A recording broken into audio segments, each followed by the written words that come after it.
hút này thì cũng khổ.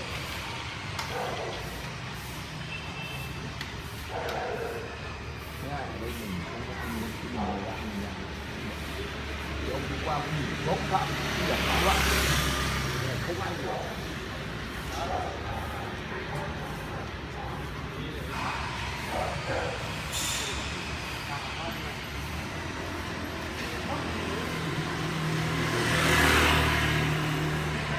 Bấm lên cái này.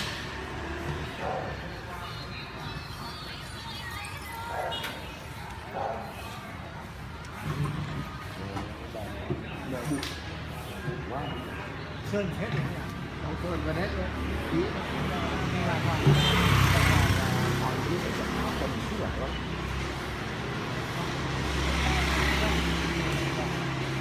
nước. Và bây giờ mai gọi oanh về nó lắp lốp trên mạng nữa.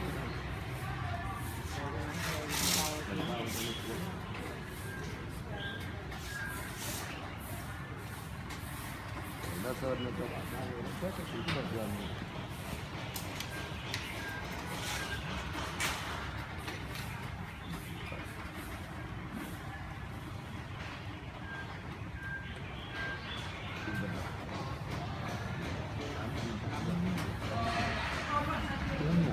Uống vào đá như này bệnh nhất là